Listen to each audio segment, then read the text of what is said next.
It's really a pleasure to be here and to chair this session. And you can look at the chat. I put our free presentation in the chat, the titles of these presentations and the presenters. So far, we have two presenters. Still, we are waiting for our colleagues from Italy. Actually, we have the second one as well. Yeah. Hello, Joanna. I'm Viviana. Hi. From Italy. Yeah, great that you joined. So you will present, yes? Yes. So we can say that our conference regulation is that each presentation should last around 20 minutes, and then after the presentation, exactly after the presentation, we have the time for the discussion. So I will try to minimize what I'm saying, and now we have the time for the first presentation, Teaching Internship Online, Opportunities and Challenges. Mishela Ivanova and her colleagues, you are welcome. Please. Thank you. You can hear me? Yes. Yeah, very well. Very good. Yeah.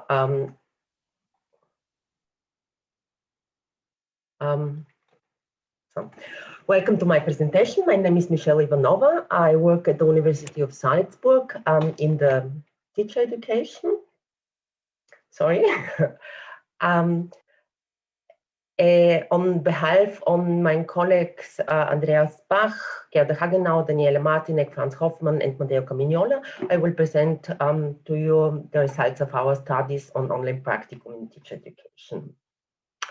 In my presentation, I will first briefly talk about the theoretical background, then describe the aims and the methodological approach of our study, and use most of the time to discuss the results. From previous research on teaching practicums, we know that they fulfill three important functions: vocational orientation, relating theory and praxis, acquisition and development of competences. In the tradition of the offer-use model, it is assumed that the success of the teaching practicum is embedded in a complex network and depends not only on the practicum conditions, such as the professional competence of the mentor teacher, but also on the individual prerequisites and of the prospective teachers. From the perspective of students, the main components for a good practicum are competent guidelines on the part of the mentor teacher, but also the opportunity to try out things for themselves and to work with the mentor teacher on an equal footing. Central activities of students in school practicum are guided teaching, reflection, observation, and other school-related activities, including participating in school life. And during the school closure phase due to the COVID-19 pandemic and change over to distance teaching, these fields and activities have become somewhat confused. And it can be assumed that not only the offer, but also the use of the offer in the new practicum format is changing. The change condition allowed only isolated links to earlier findings of practicum research, although initial studies on the design and effects of distance learning and online practicum are already available. Many of the findings of these studies cannot simply be generalized due to the fact that the situation at schools is constantly changing. Calculation of models that assume a relatively stable practicum characteristic on the one side and relatively stable reaction on the part of the students on the other hand seems to make little sense at present. The current situation at schools is not only known too little, but also constantly characterized by changes. We wanted to take a closer look at this changed practicum formats in our research, looking at how these new formats received by the students and what effects they have on them, which practicum formats are used at our location, how do the students, teachers evaluate these practicum formats, what learning experience do they refer to what extent do they see their career expectation altered or confirmed under the changing conditions. Under the conditions of an unstable and unfamiliar situation at the practical schools, a survey with open-ended questions seemed more sensible to us at this time. Bachelor students for secondary education at the University of Salzburg who completed their second compulsory teaching practicum in the winter semester 2021 were interviewed. The evaluation was carried out with the help of a combination of qualitative and quantitative content analysis. The categories were formed inductively. The variables were not defined in advance, but derived from the students' texts. After 17% of the sample, the coding scheme was subjected to a revision and subsequently was not changed significantly. Dichotomous and multi-categorical codings was carried out along the categories derived up to this point. The intercoder reliability varies greatly for variables that refer to the thematization of certain aspects, correlation coefficients, or of one or also achieved. For variables that estimate the extent of practice and task formats, however, it drops further below 0.5. Such variables cannot be used for further statistical correlation. 230 students were surveyed, 70 female, 30 male. This roughly corresponds to the distribution at Salzburg location. The most common subjects in Austria, students, teachers have to combine two subjects. The most one were English, German, biology, history, political education, mathematics, geography, physical education, etc. I have already mentioned that the survey took place last winter. At that time, Austria was in the second wave of the pandemic. Depending on the severity of the corona pandemic in the respective region, schools were kept open, where face-to-face teaching was possible, partially closed, that is, student teachers were not allowed to give lessons in the schools. Hello? Okay, and or closed, only distance teaching and educational work using electronic communication could take place. We have these three forms. According to the students, they completed on average 18% of their practicum online and 20% in person.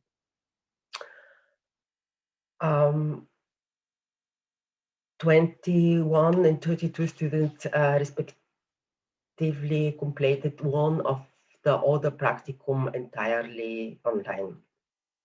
Good. Looking at the different task formats that were used in online practicum, 4 online practicum formats can be derived. Completing task for the mentor teacher is the first one. It means creating materials, preparing fictions, lessons, plans to be discussed with the mentor teachers or among the students group, fulfilling non-teaching tasks such as analyzing the school's online teaching concept. In this format, in any case, no teaching activity took place. The second form are video links to the classroom. In this format, the students were in the school, but the student teachers were not. The mentor teachers who nevertheless tried to involve them in the teaching process by conference calls into the classroom. However, the possibilities for interaction were very limited. Exchange between students and pupils were only possible when mediated by the mentor teachers. Since this format only took place in a very specific phase, only few students were affected. The third form is asynchronous teaching. Teaching is carried out by making learning materials and exercise materials available to the students via learning platforms or email. In some cases, very intensive correction work was done in this context. And the third one, synchronous teaching, teaching of whole classes or subgroups or individual students take place via learning and or video conferencing platforms simultaneously. Determining what has been the dominant format in each case is not easy. This was not just because of the form of our survey, open-ended answers. One student writes in this regard, the practicum was not so nice because the mode was always changing between presence and online. That was a big disadvantage for us. When the pupils were back in school, we were not allowed in. When there were classes online again, it was soon back to presence. The mode never stabilized and settled down. These two circular diagrams related to the practicum A and practicum B should only be regarded as rough orientation data. Depending on which format the students were most likely to discuss, that format was coded as the dominant practicum format in almost 6% of the cases in practicum A and also in practicum B. However, it was not possible to determine the dominant format to the changing formats.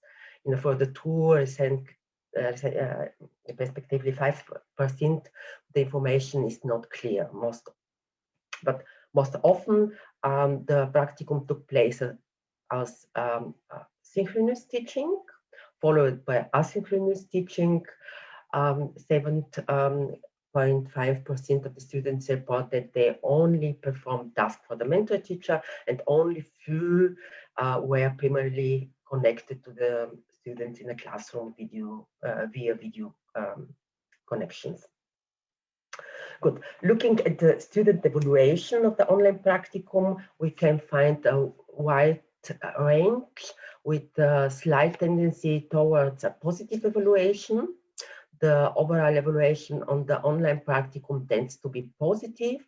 Most students, over 41%, give a positive evaluation, but also emphasize that presence would have been even better. 16% give a positive evaluation without reservation. They are right about the advantages that the online practicum has in comparison to a present practicum. On the other hand, however, the online practicum is rather negatively by many students. 18% of the students put their negative evaluation into perspective by also mentioning positive aspects. But for over 16% of the students, however, the online practicum seems to have been of no use at all. In no way do they see the online practicum as a substitute for face-to-face practicum. They consider the online practicum as a lost time. In any case, the evaluation of the practicum seems to be related to the practicum format. For both teacher practicums, Chi-square tests yield highly significant results. Practicums that are based on performing tasks for the mentor teacher are more often evaluated negatively than was statistically anticipated. Practicums in which primarily asynchronous teaching was used are also evaluated negatively more often as positively, less often compared to what was expected statistically. And asynchronous teaching, on the other hand, is more often evaluated positively, that was expected, and less often negatively.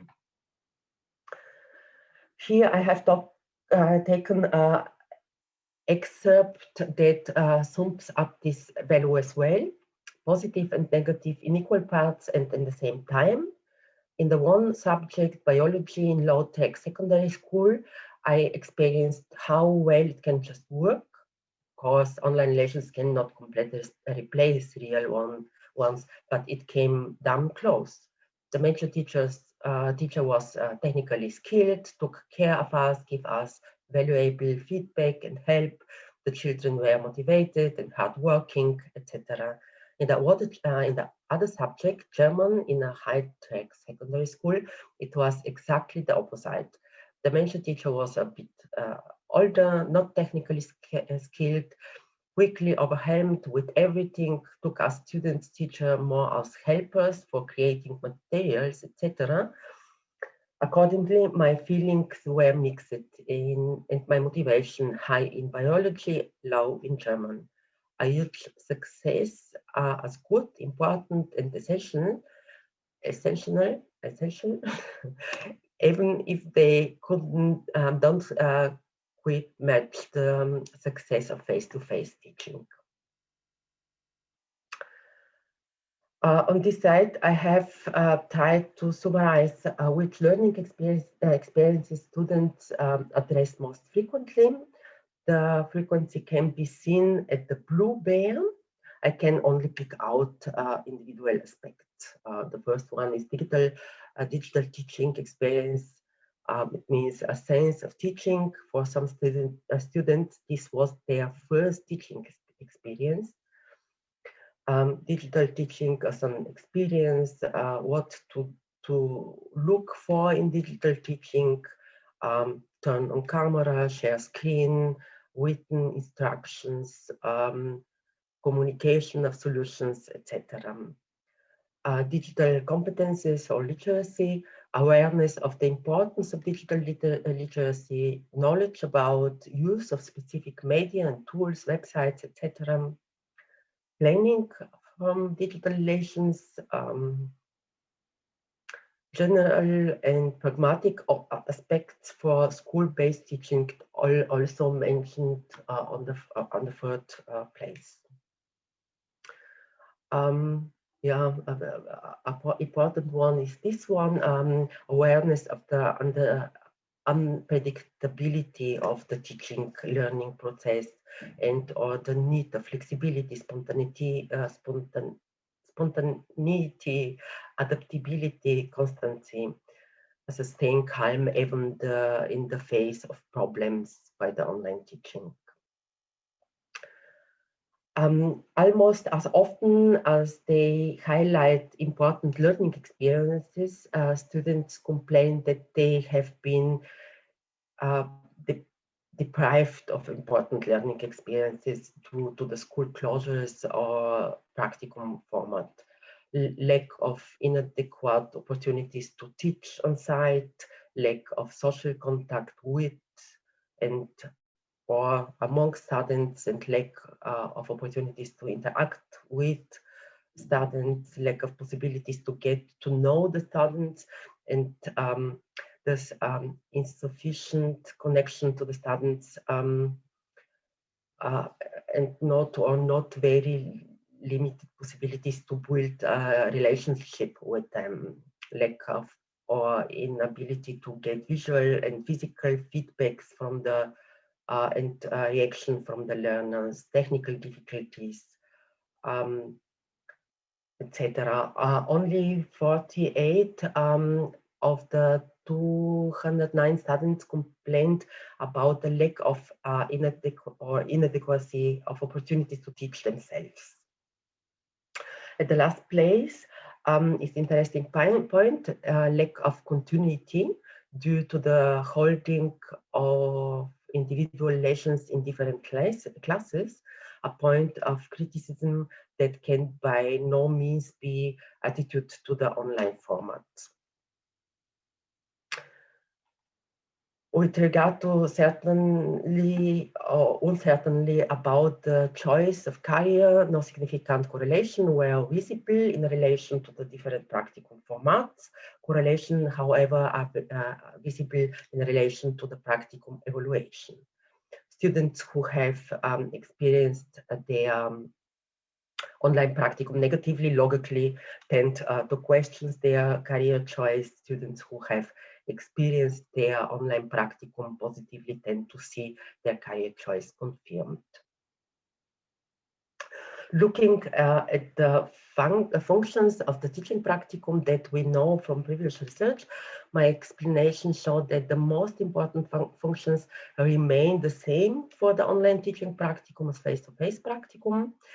However, we may have to expand the criteria for a good instructive practicum. I have brought 4 quotations for this purpose. It was, of course, unusual to communicate with the class online, but since I had hardly any experience of standing in front of a class, the regular lessons would have been new to me as well. So it was a challenge, but one that I am very happy about. Microsoft Teams teaching works well if you make the effort to use different methods which let the students become active themselves, and if you plan everything meticulously. Otherwise, it was wrong. The digital setting was a challenge, which maybe even made the teaching practicum more interesting. And so we got an impression that we might not have gotten in normal times. We were allowed to correct and create teaching material. I'm sure that there were differences to the normal practicum, but I don't miss the normal form from the practicum. I enjoyed getting to know everything from different perspectives. It has confirmed me because the practicum has shown me that I can react very flexible to challenging situations, whether it is online or face-to-face teaching. That is a key characteristic in teaching profession. From the previously inserted question, important hints to teacher training can be derived also for the time after Corona. The importance of an appropriate balance between challenge and over-challenge. We know these aspects from the self-determination theory. The possibility to experience on self-effective has a positive effect on motivation and subsequently on learning. The importance of flexibility and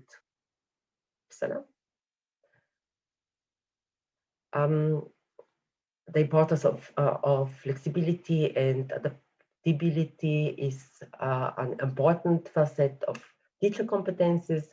How to train such skills away from times of crisis must first be considered. The importance of the opportunity to gain insights into students' learning as an important learning opportunity. Here, teacher education is asked to think about and establish suitable formats. And the criticism of the lack of continuity by giving isolated lessons in different classes.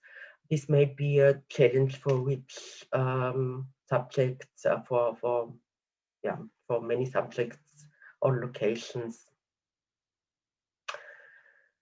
Yeah, finally, I would like to briefly highlight the limitation of the study. In my view, the most important limitation arises from the limits of categorizing and quantifying practicum conditions. In the Corona crisis, the problem becomes even more apparent.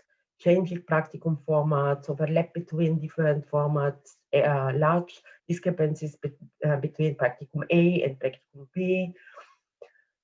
Yeah, and another important limitation arises from the form of data collection or more precisely the form of coding. In inductive coding, only what is thematized or visible can be coded. In specific aspects where, if specific aspects were not mentioned, conclusions cannot be drawn fully. Yeah, now I have reached my last slide, where instead the picture I have insert a final quote, which I cannot propose due to the time. Yeah, thank you for your attention. Thank you, Mishela, for your very inspiring presentation. And from my point of view, in the center of teacher education, when we try to prepare our prospective teacher, teaching practicum is a very significant issue. So I found these findings very, very important. Now we have around 5 minutes for the questions and the discussion, reflection. So if anyone would like to raise something, please.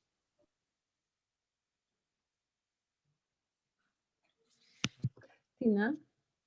Yeah, thank you, Mishela, for your presentation. I really appreciate the look into the practicum, and for me it was very inspiring to see the different practices of a practicum. I've never thought about that. It could be so different in Salzburg, where I have taught for several years. So coming back to this aspect, I wonder, I have two questions. The first question is related to the different practices of a practicum, of an online practicum. How specific are these different practices, apart, of course, from the technology mediated situation?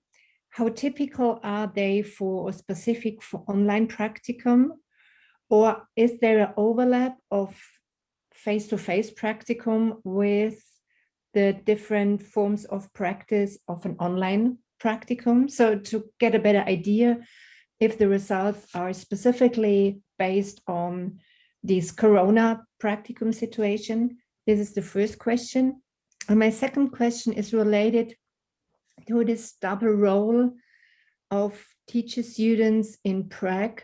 They are, on the one side, they are teachers. Of course, they try to act as teachers and they want to act as teachers.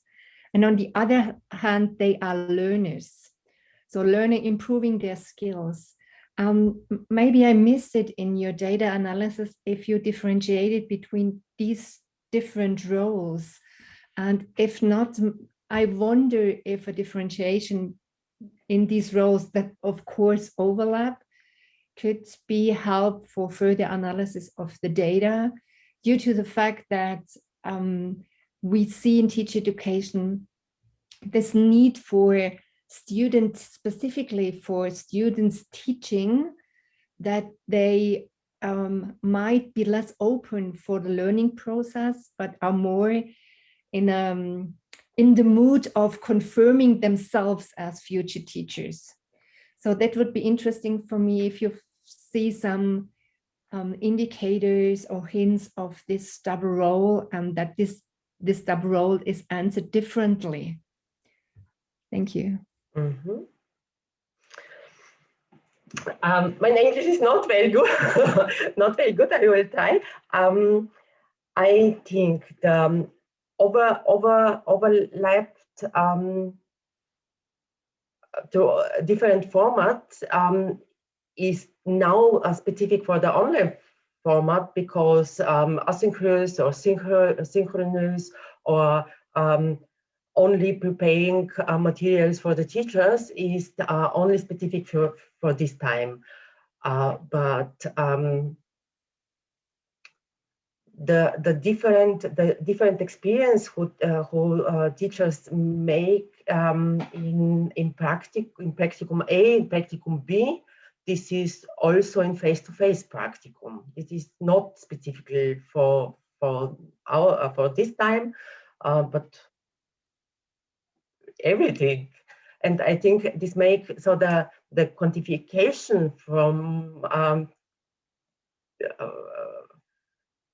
from practicum difficult. And the second question, students are learner, students teacher are learner and teacher at the same time.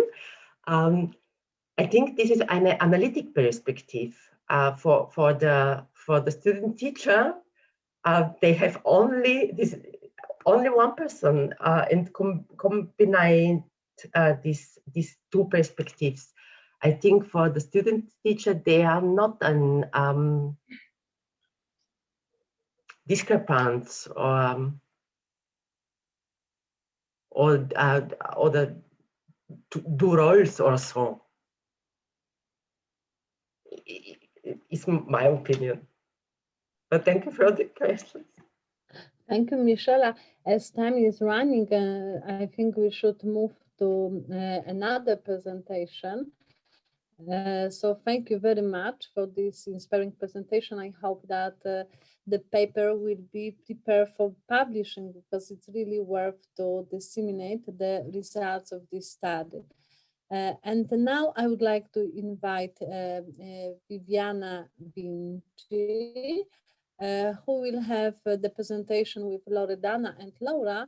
And I find some connection between the first presentation and the second one, because for me especially was interesting the findings about the teams, how the prospective teachers are prepared for working in the teams, and they found that it was quite difficult for them to learn about this. So Viviana, let us look at the technological skills of teachers and the practices of school communities. Thank you, Joanna, and good morning to all. I'm Viviana Vinci, Assistant Professor in Didactic and Special Education. I'm really grateful to participate in this conference session, and thank you for the opportunity. I send you the greetings of Loredana Perla, Scientific Coordinator of my research group, and of my colleague Sara Agrati. I'm part of the Didasco research group that was founded at the University of Bari, Aldo Moro, in southern Italy. Didasco is a multidisciplinary inter-university research group made up of researchers from different disciplines. Didasco Research Group provides an experimented training intervention model, and it is mainly inspired by a collaborative approach, assuming the importance of a partnership between researchers and teachers.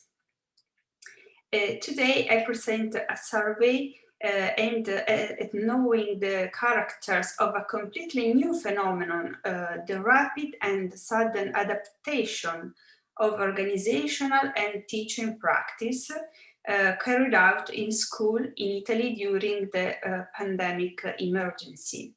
As you know, the COVID-19 pandemic emergency accelerated the organizational and teaching practice transformation.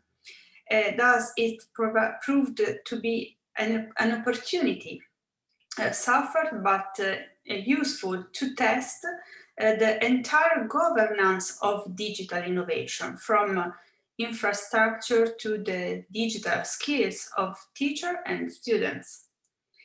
In this process, school leaders played a pivotal role in such transformation, as they were responsible for managing and driving change, also in regard to the teacher training actions and practices.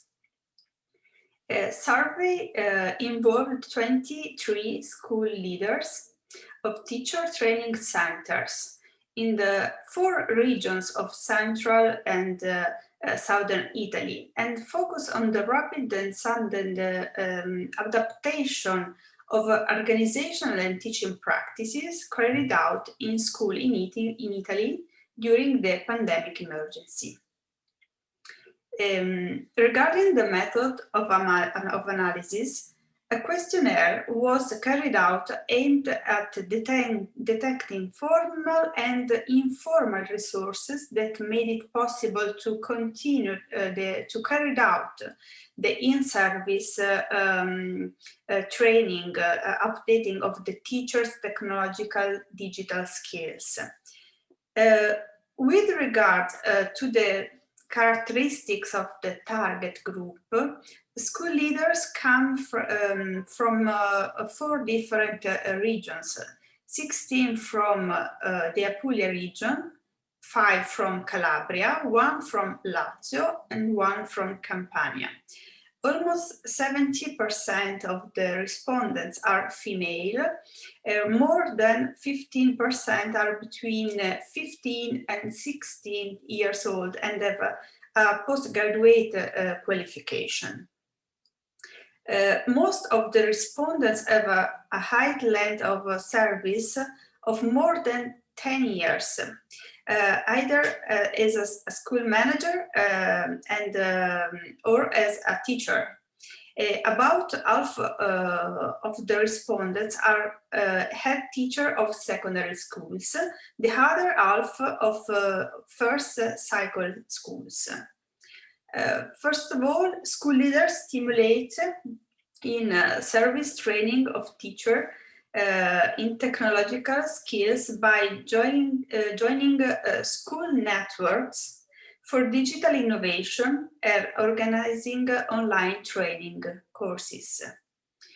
In the last 2 years, teachers have participated in between 2 and 5 technology skill training courses. 60% of school leaders between the teacher have developed good skills in delivering educational intervention through technology. From the open question, which management choices most influence the technological digital innovation of the school, several prevailing categories emerged, including involving in staff training, enhancing digital infrastructure, experimenting with innovative methodologies, valuing staff, promoting action research, acquiring digital skills, organization and planning of resources, and joining school network and project and funding calls, involvement of teachers in network projects, introduction of robotics, dematerialization, and so on. And a second open-ended question showed the choices of the school manager that can improve the technological digital skills of the in-service teacher, such as making target choices to encourage and promote teacher training according to the peer-to-peer model, conduct in small group and through the research action methodology, enhancing the action of the digital animator and the innovation team, activate laboratory teaching path based on problems and learning, promote experimentation with the new teaching method based on the use of digital tools, a greater economic recognition, sharing good practices and specific projects, for example, on the dissemination of robotics. In terms of the technological organization of a school, we have been able to understand what tasks are assigned to 3 central figures in the promotion of technological innovation in the school: the digital animator, the member of the digital innovation team, and the teacher with an instrumental function in the area of the technology. As can be seen from the table, the tasks are numerous and interconnected in supporting and accompanying the school's digitization processes, and above all, the training of teacher and technical staff. Regarding more specifically the organization of in-service training of teachers during the emergency period, so in the last year, teachers have participated in about 2 or 5 teaching courses, and the main forms of adaptation implemented by school leaders in the pandemic period to ensure in-service training of teachers were use of variable platform for teaching and distance learning, digital teaching courses, training hours have been increased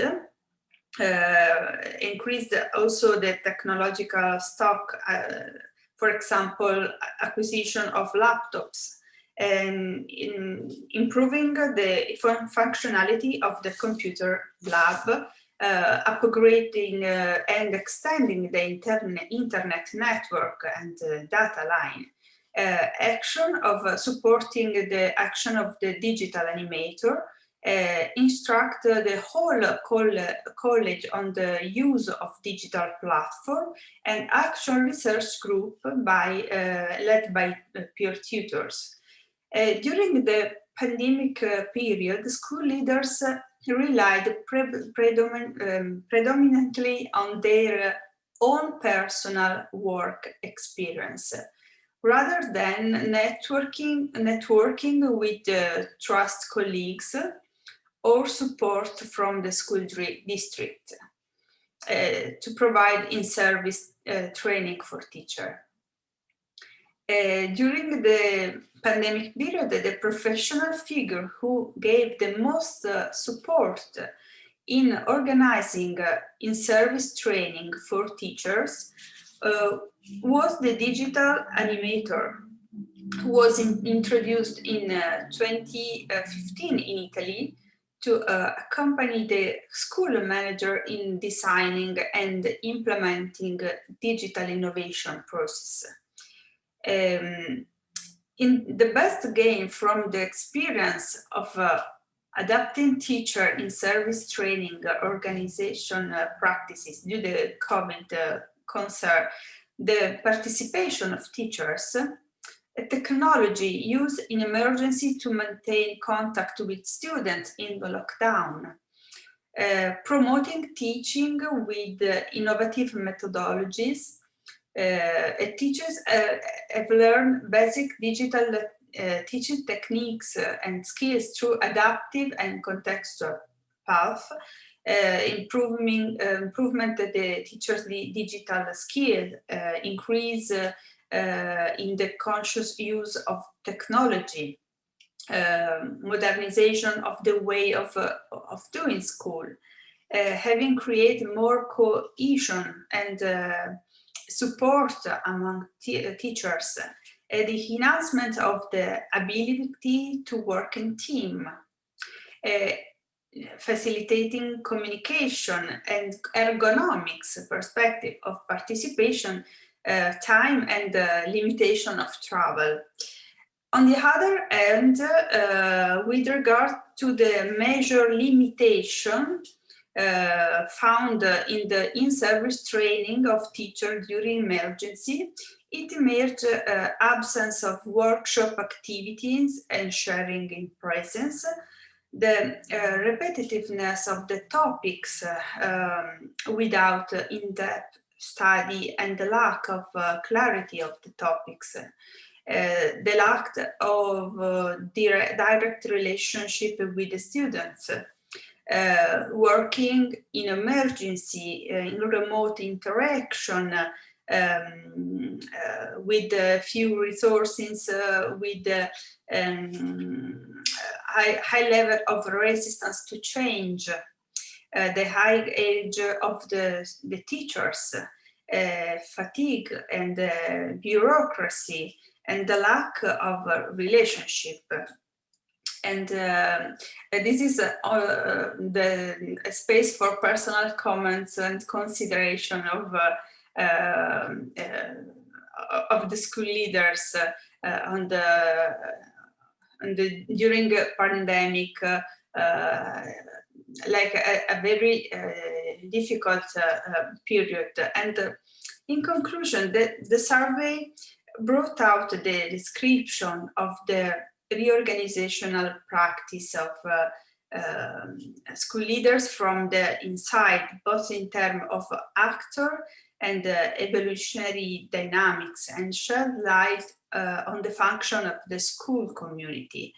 This is seen as a force capable of continuing to ensure not only the main educational service, but also the professional updating of teachers, considered necessary by national and international policy, but never as indispensable as in the current period. And as we know, just a few conclusive reflection, distance learning cannot be seen as a mere extemporaneous transposition of teaching in presence. Because to change it is not only spatial, temporal, organizational variables, but also and especially relation dynamics, social interaction, which requires the adoption of different didactic approach and the development of different skills by teaching. Behind the didactic and organizational difficulty initially encountered, the emergency situation, I think, has also proved to be a valuable opportunity to rethink the forms of mediation in distance learning through technology, with a view to adaptive and flexible learning, learning-centered strategies capable of offering wider choices and a higher level of personalization for students. The research I present is exploratory, and we want to we plan to continue with two more in-depth surveys. The first one aimed at school leaders with in-depth interview. The second aimed at understanding the digital skills acquired by teachers during the pandemic emergency, to understand the impact of digital training. And the issue, I think, is also of great concern to university, which need to rethink their initial teacher training courses in the direction of greater personalization, flexibility, and the ability to mediate teaching through technology. Thank you very much. Thank you, Viviana, very much for this very important study, and where you gain a lot of interesting data. The data are very rich, so now we have time, around 10 minutes for the discussion. So also perfect time of your presentation. Thank you. Any comments, questions, please? May I ask a question? Maybe, Viviana, I have missed that. I wonder, you were talking about the adaptations that are needed in terms of professional development for teachers in schools. As a motivation researcher or researcher motivation emotion, I wonder if you do have any information about the background motivation. So was this development more driven by the principles, for example, or the circumstances that gave pressure and rose the extrinsic motivation, or was it more like an a combination of internal motivation coming backed up from the teachers in combination with the schools? And have there been a dialogue of these adaptation necessary for school improvement? Thank you very much for your question. I apologize if my English is not the best, but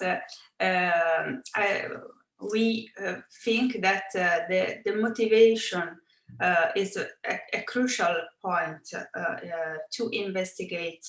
But this is the first step in the first on the first practice in the online survey. But we want to explore more in depth this internal and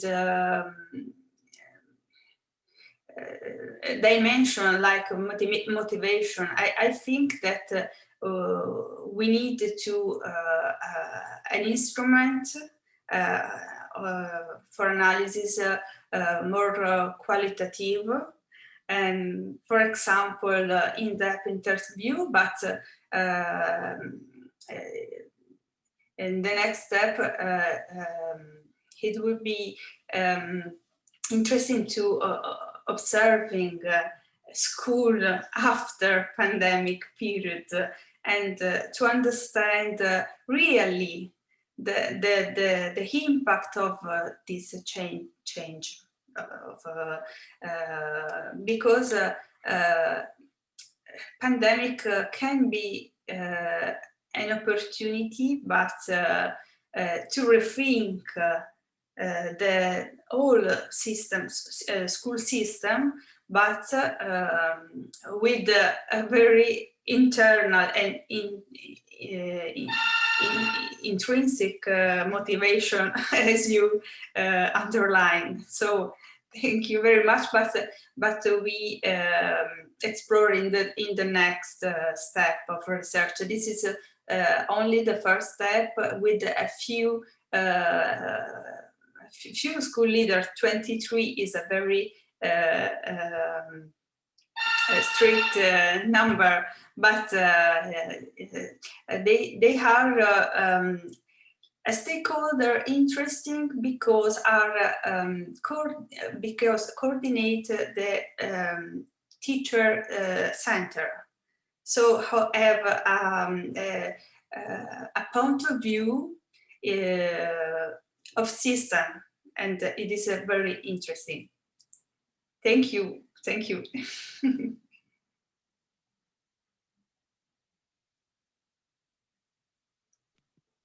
Any other comments, reflection, or questions to Viviana?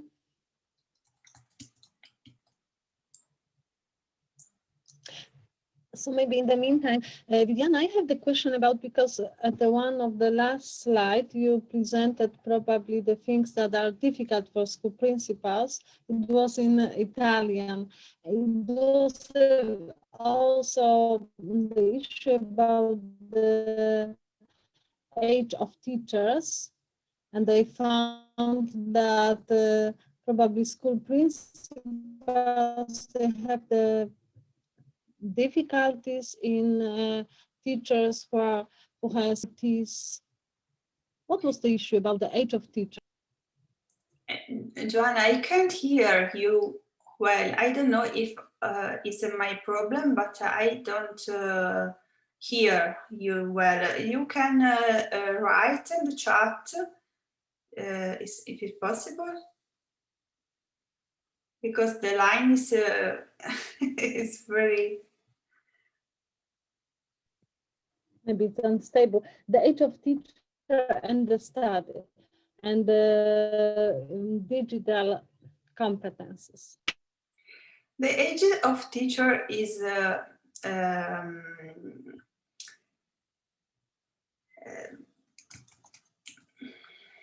height, is height, and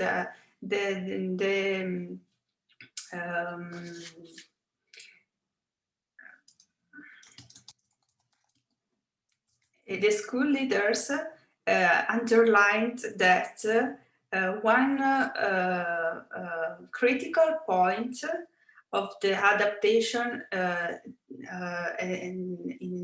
of the teacher training in the pandemic period was the high level of the high age of the teachers. Many all have more of 15 years old, and this is connected with the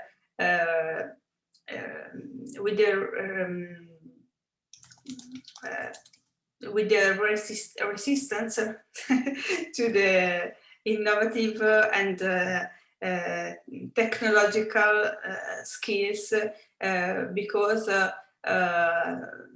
they have no opportunity to learn different mode of mediation, for example, hybridization of mediation, because in the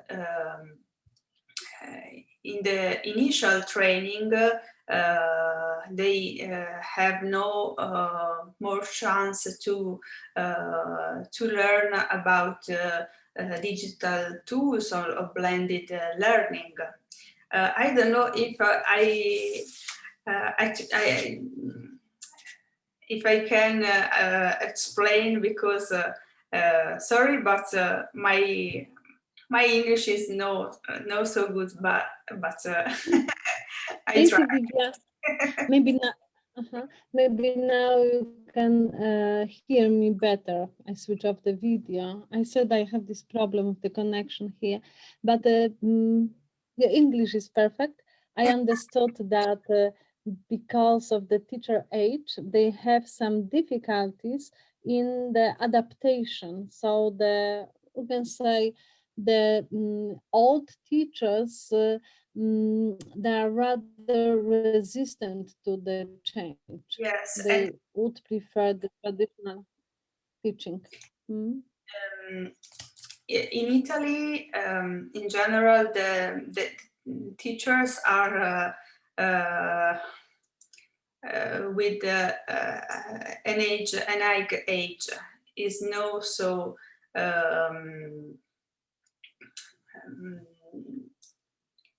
flexible. No, it's not so flexible, but the induction period and the first the recruitment period is very long, and so teachers are also very but I seniors. Yes, this is connected with difficult in modify the mindset and to think the opportunity to more flexible teaching learning processes, and I think that the age is a crucial point. Yeah. Thank you. Thank you so much. There is the dilemma, because we can have we can put attention to young teachers because of the flexibility regarding digital competences.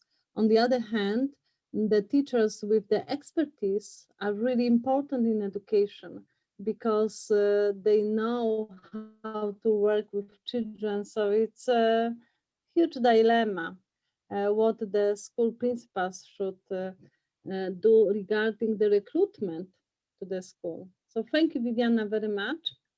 And now we'll move to the third presentation, Professional Development and Work of Education Professionals during the pandemic COVID-19.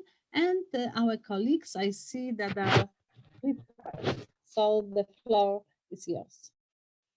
Yes, thank you.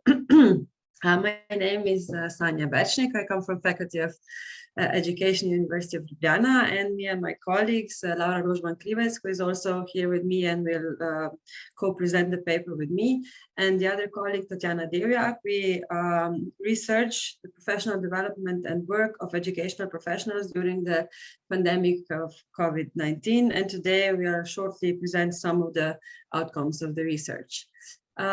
So in these presentations, we will present the views of Slovenian teachers and preschool teachers on the knowledge and skills they acquire during their studies, so pre-service or in-service training, their views on how did the knowledge and skills acquired during their studies help them in their daily professional work during the COVID epidemic, and the skills they would need, or what they think, which skills they would need to make their work during epidemic less stressful. First, just a quick insight of the theoretical introduction. So, as we heard already today for several times, the world is quite different than it was before the COVID pandemic, so before the March 2020. The pandemic severely changed many parts of our lives. Also, it affected the field of education. Since the 21st April 2020, 191 countries closed their schools and 1.5 billion pupils stayed home, which represents 90% of the total number of pupils internationally. As we can see at the bottom picture, this is the OECD time frame. In the February 2020, China was the first one to close schools. Other countries followed quickly. In the March 2020, all 46 OECD countries closed some or all of their schools. And by the end of June, the duration of school closures ranged from 7 to 19 weeks across the countries of OECD.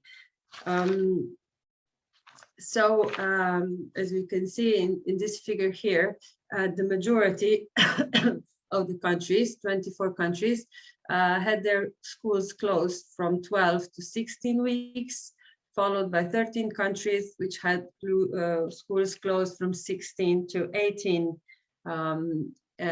weeks. So this is from the OECD's publication on the impact of COVID-19 on education. And it is also stated that countries, as we all know, use variety of different remote learning resources. They used real-time lessons on virtual meeting platforms like Zoom, Teams. They used radio and television education. They used instructional packages, online instructional resources, educational contents, also some self-paced lessons. So very different, very big variety of different resources, so to speak. So overnight, face-to-face learning became distance learning. So unimaginable scenario happened, because before the COVID pandemic, we couldn't imagine something like this happening from actually 1 week to another. Teachers had to start online education with no special preparation for it. The PISA study from OECD's 2018 research stated that most educational systems in the OECD countries were not ready for the world of digital learning opportunities, because only 53% of teachers included in this survey said that they encourage students to use ICT in their schoolwork. So not only the teachers don't use ICT, but only half of them encourages students to use it. So teachers were really not prepared, and probably also students were not prepared as much for this distance learning. Another survey, TALIS, Teaching and Learning International Survey, also showed that teachers want or need ICT education or professional development in the field of ICT, even though 60% of them stated that they received it at the level of in-service or pre-service teaching.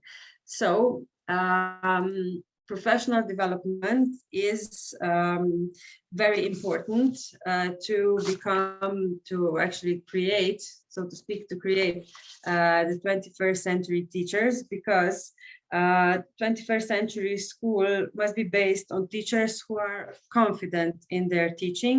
And it is very, very important to provide teachers with opportunities for professional development. They need to have diverse opportunities to develop expertise to improve the quality of learning and teaching, and of course, online learning and teaching.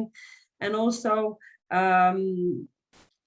we must know that the learning for this 21st century teachers can take place both formally and informally, in groups or individually. And regardless of the mode of learning, professional learning is usually collaborative and planned, and helps teachers to make their work in these circumstances less stressful. So they need to receive preparation and training to remain effective at their work. They need educational opportunities to be adapted to current needs, because new teachers will need a lot of new skills. In the daily coping with changes in the performance of teachers' work tasks, a big part of professional development, of course, is further education and training. This further education and training is always part of a lifelong education, and enables professional workers in the field of education the opportunity to renew, supplement, and deepen their knowledge. And also it enables them to get acquainted with the innovations of the profession. The basic goal of further education and training is professional development and personal growth of professionals, which also increases the quality and efficiency of entire educational system, especially now in this time of epidemic and new challenges. As I already stated, the 21st century teachers will need a lot of new skills and new competencies. New ones like digital literacy and others, maybe even the knowledge of more foreign languages. And also they will need new social skills. And these are gaining more and more importance in the knowledge societies, because people are expected to be able to behave more autonomously, tolerantly, and cooperative more than in the past. So generic skills that everyone should have included is the ability and the willingness to learn new things, to adapt to new things, to make sense of a lot of information which is thrown at us, and at the same time have the ability and willingness to quickly acquire new skills and be able to adapt to new challenges and expectations. And in our researches, we were questioning just about that. So now I will let Laura present the outcomes of our research. Yes, thank you.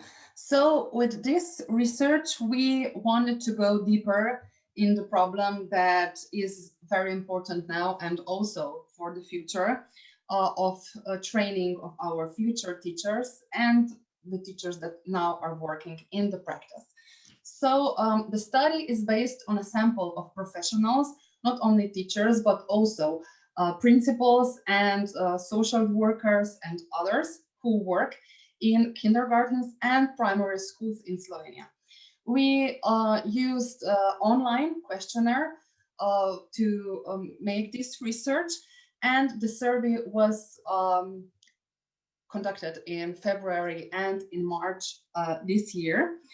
And then we analyzed our data with SPSS. Next slide, please. The research sample, altogether, we had 169 responders, 54% of school professionals, and 46 professionals from kindergarten. Next slide, please.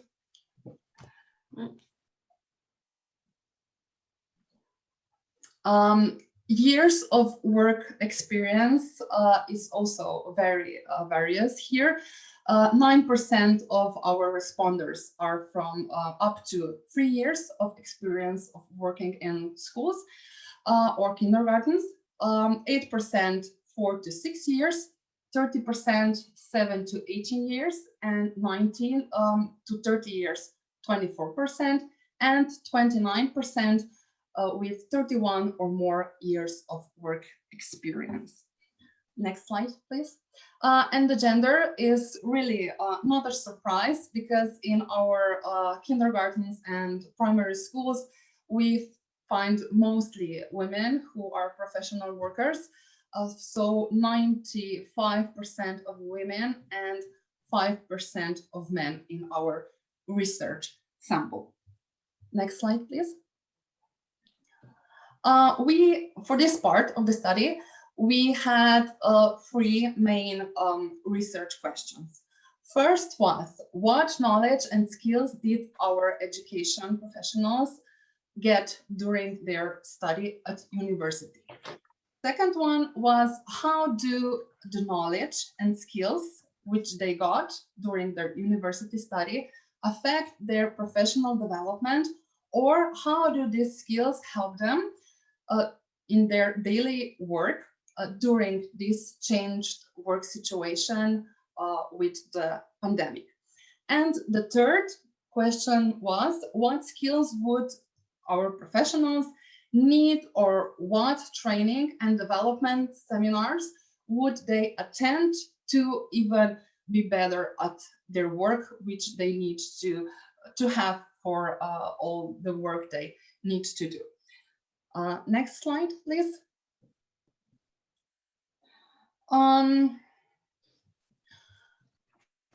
For these first questions, what knowledge and skills did education professionals get during their university study? We had a list of 12 knowledge and skills, and they evaluated, they graded them on the scale from 1 to 5. And there are some who were standing out, so we wanted to point them out. Specific professional knowledge was highly graded, and also planning pedagogical work was highly graded. Then those who had a little lower grades were scientific and critical thinking, skills and knowledge of teamwork, and reflecting and evaluating their own and other work. The one that we found the difference between school workers and kindergarten professional workers was skill and knowledge in communication with parents. I believe that kindergarten professionals evaluated this skill a little more, because they are in interaction of some kind with parents every day. So I think this was the reason, because this was a little higher number here. The next slide, please. So for the second question, how do the knowledge and skills acquired during their studies affect their work, especially focused during this pandemic? If we look at all, the list was the same as with the statements before, and all the statements, all the knowledge and skills listed were a little higher, graded a little higher than with the first part of the questionnaire. Behind this is probably the reason that we still have some space for improvement. And the second reason is that our teachers have professional development, which is really frequent and also for them obligatory. And I believe that they get a lot of knowledge and skills also during their work after study. And the second reason, I believe it is that we all faced really new situation we were never prepared for, never trained for. And I believe that during our university study, actually none of us ever thought about this situation could happen. So it is kind of something that then we really think about.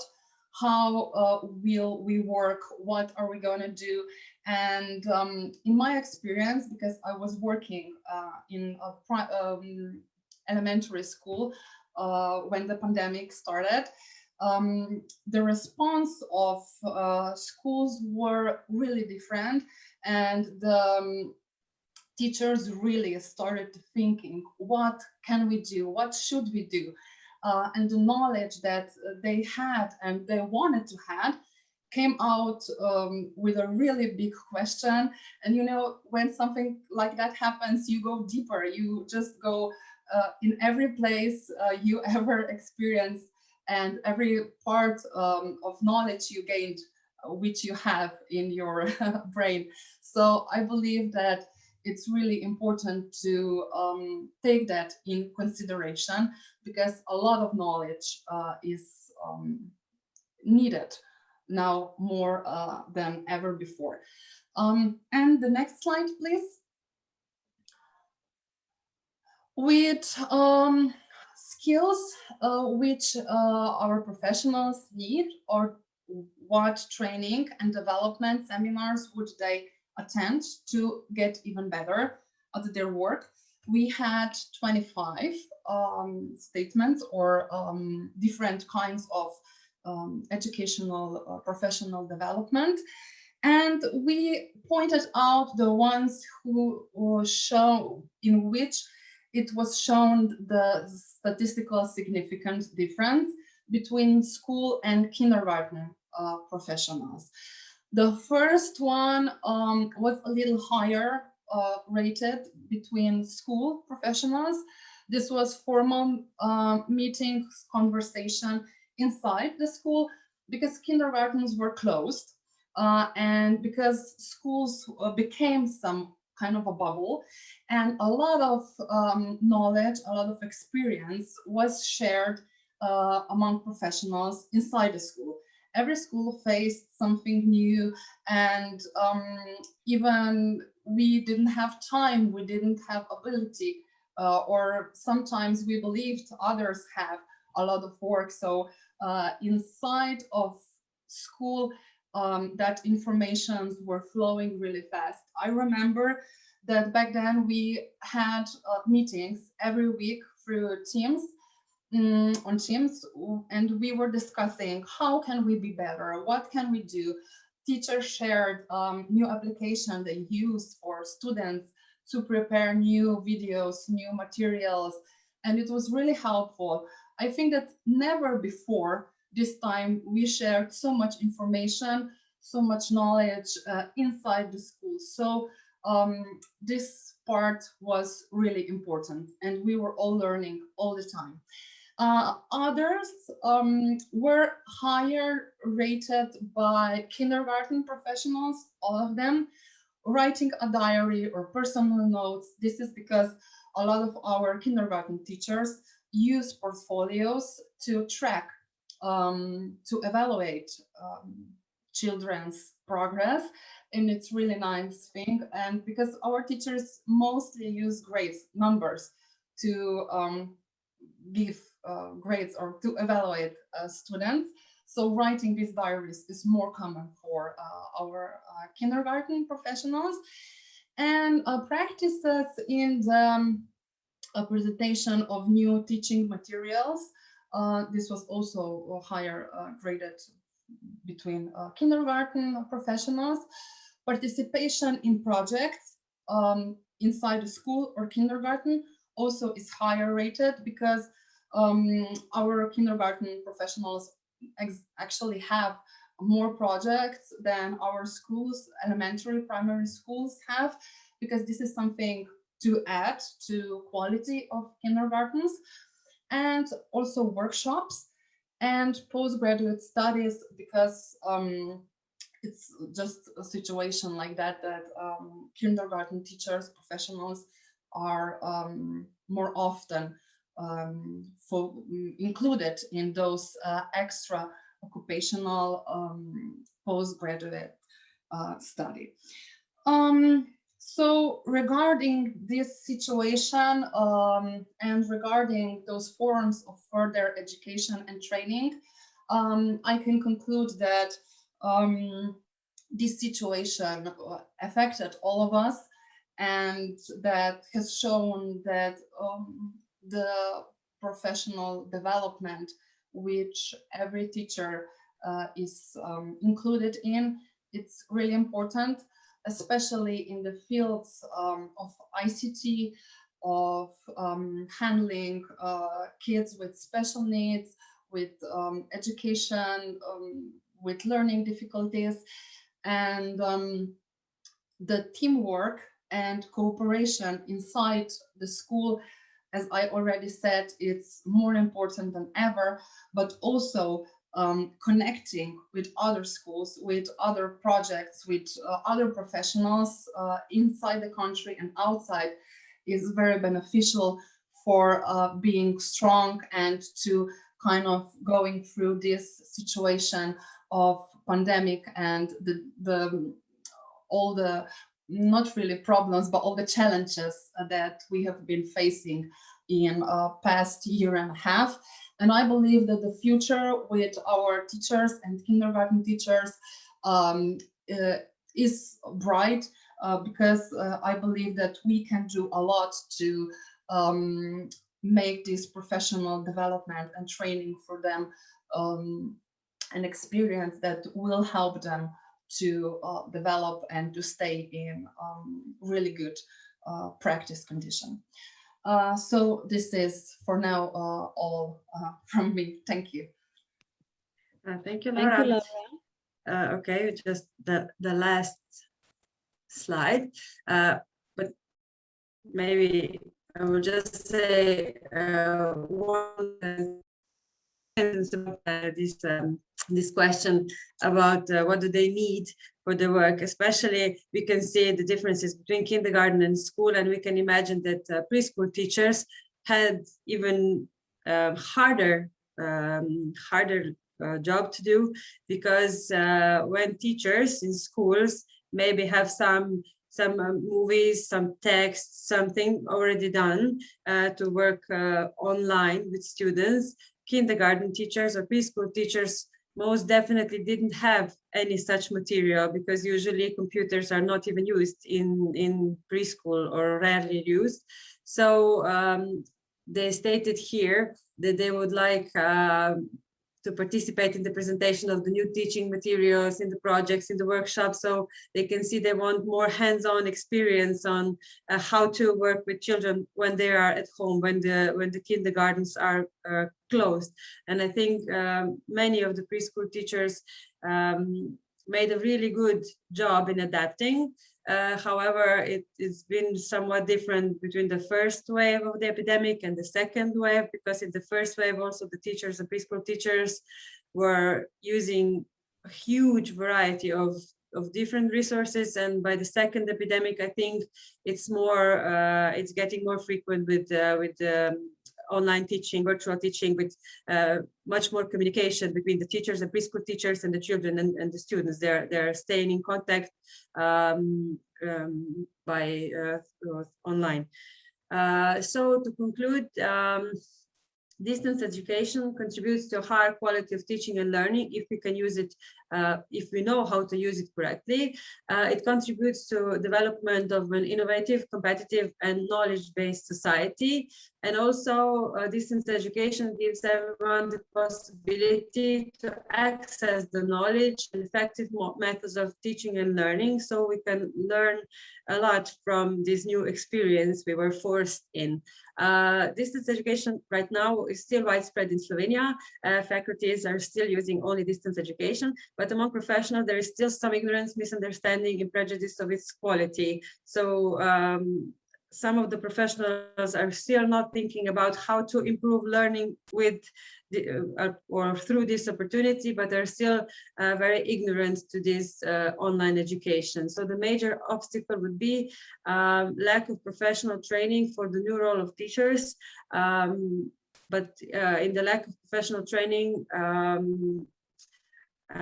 we would just like to point out that there is many programs for professional training, but right now we would need more in the matter of skills I mentioned before, how to gain knowledge, how to work in different situations, how to adapt to quickly adapting situations and programs like that. So that would be all. Thank you for your attention.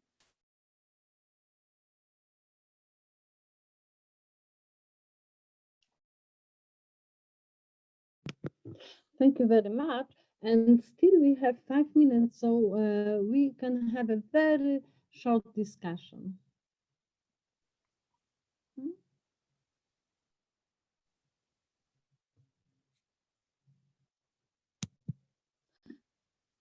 Yeah, I always try to break the ice, let's say, with my question, and hope that others will be inspired by.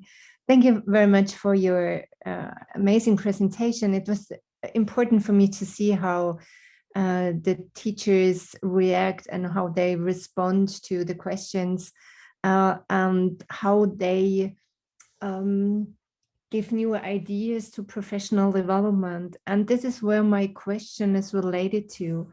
I think we all agree that professional development is about competence development, about lifelong learning, about improving professionalism and things like that. But still, I wonder if specifically from the results and the new experiences from the pandemic, we have to rethink the construct of professional development. And my question is related to, or it's addressed the question that, or if there are any indicators and results that you would think or would support the idea that we have to reframe professional development in terms of, for example, what we never had, I think, discussed before, that teachers have to prepare for these extraordinary events. Maybe Australian teachers do, because they sometimes have the bushfires and they have the huge floodings. So they maybe are more adapted to these massive interruptions of teaching. But usually specifically Swiss teachers never do. The most important interruption are the holidays. So I wonder if this adapting to totally new situation could be a new element in professional development. And if this would be the case, what would that mean for our thinking about the construct of professional development? Yes, thank you for your question. I couldn't agree more, because for now, I think professional development is actually professional growing and personal growth. However, the programs we have for teachers and preschool teachers are based on, let's say, closed learning outcomes. We use one concept or another or a third one, and also teachers are they prefer this kind of education. Teachers before pandemic, I'm talking about now. So they want to gain just this knowledge. I have, let's say, I get a pupil with this kind of special need. I want information about this, not how to adapt to these changes. But now, with the pandemic, I think maybe they would start seeking more to get the insight how to adapt to these changes.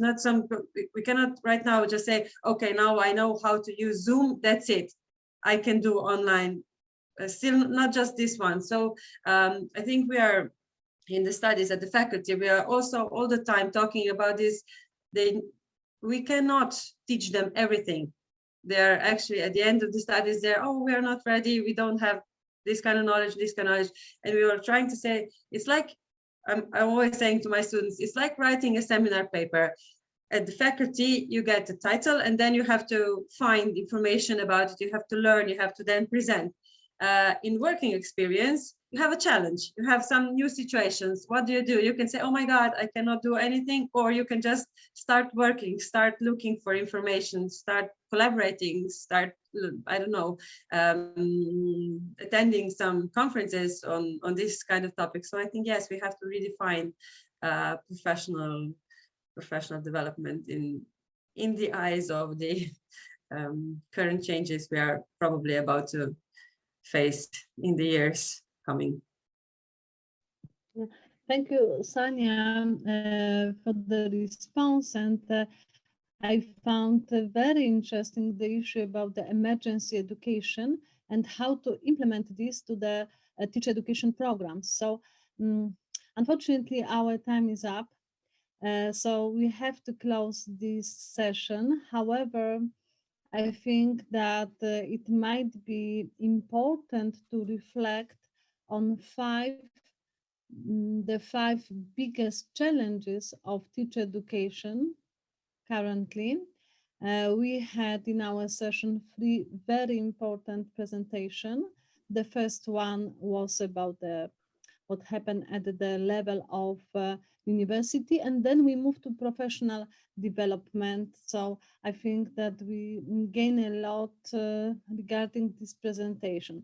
I would like to say thank you to each presenter, and now on behalf of the TEPE, I would like to invite you for the lunch time. Unfortunately, we are not able to share the lunch together, but I do hope that next time will be different. So let us have a lunch in our own ways and then come back at 1 p.m. Thank you very much.